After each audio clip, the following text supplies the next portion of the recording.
మిత్రులందరికీ నమస్కారం అండి. నా పేరు ఉప్పుటూరి అనిల్ కుమార్. పశుసంవర్ధక శాఖ రాష్ట్ర అధ్యక్షుడిగా మరియు ఆంధ్రప్రదేశ్ ఔట్‌సోర్సింగ్ ఎంప్లాయీస్ జేఏసీలో ట్రెజరర్‌గా పనిచేస్తున్నాను. గతంలో నేను గవర్నమెంట్ ఔట్‌సోర్సింగ్ ఎంప్లాయీస్ అసోసియేషన్‌లో పనిచేసి ఉన్నాను. ఆ అసోసియేషన్‌కి నేను రాజీనామా చేసిన కూడా వారి యొక్క మీటింగ్‌లో ఏదైతే పాట రూపంలో చేసి పెట్టారో, ఆ పాటలో నా ఫోటోలను, నా యొక్క ఐడెంటిటీని వాళ్ళు ఉపయోగించుకోవటం ఎంతవరకే సమంజసం అనేది అడుగుతున్నాను. అదేవిధంగా భవిష్యత్తులో ఇలాంటి పునరావృతం అయితే చాలా దూరం వెళ్ళవలసి వస్తుంది. దయచేసి ఎంతవరకు సమంజసమో వారిని అడుగుతున్నాను. అదేవిధంగా ఏదైతే ఆంధ్రప్రదేశ్ ఔట్‌సోర్సింగ్ ఎంప్లాయీస్ జేఏసీ ఉందో, ఈ జేఏసీలో నేను ట్రెజరర్‌గా పనిచేస్తున్నాను. ఇందులో మన ఔట్‌సోర్సింగ్ ఉద్యోగులు మాత్రమే ఉన్నారు. మన సమస్యలను మనమే తెలుసుకొని ప్రభుత్వం దృష్టికి తీసుకెళ్లడానికి ఈ జేఏసీ అనేది స్థాపించబడింది.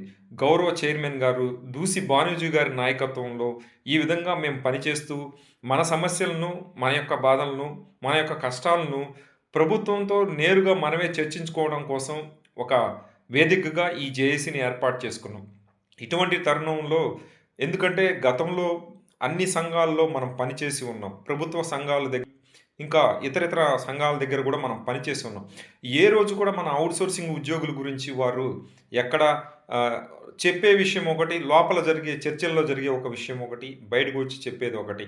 సో, దయచేసి అందుకనే మన కోసం, మనందరి కోసం ఏర్పడినటువంటి ఆంధ్రప్రదేశ్ ఔట్‌సోర్సింగ్ ఉద్యోగుల జేఏసీకి మనం మన వంతుగా కృషి చేసి, హితోధికంగా మనమందరం పాలు పంచుకోవాలని తెలియచేస్తూ, అదేవిధంగా ఔట్‌సోర్సింగ్ జేఏసీ చైర్మన్ గారు ఏదైతే పిలుపునిచ్చారో దానంతటికి పశుసంవర్ధక శాఖ తరపున కూడా మనమందరం కూడా కలిసి దాన్ని సపోర్ట్ చేసి, మన హక్కులను, మన రావాల్సినవి ఏవైతే ఉన్నాయో అవన్నిటిని కూడా సాధించుకోవాలని రాష్ట్ర అధ్యక్షుడిగా పిలుపునిస్తున్నాను. అదేవిధంగా జేఏసీ యొక్క ట్రెజరర్‌గా కూడా పిలుపునిస్తున్నాను. మీరందరూ ఔట్‌సోర్సింగ్ ఉద్యోగులమే కాబట్టి మనం అందరం ఔట్‌సోర్సింగ్ ఏదైతే జేఏసీ ఉందో దానితో కలిసి నడిసి మనం మన సమస్యని ప్రభుత్వం దృష్టికి తీసుకెళ్లే వరకు పోరాడదామని కోరుకుంటూ మీ అందరికీ అవకాశం ఇచ్చినందుకు ధన్యవాదాలు తెలియజేసుకుంటున్నాను.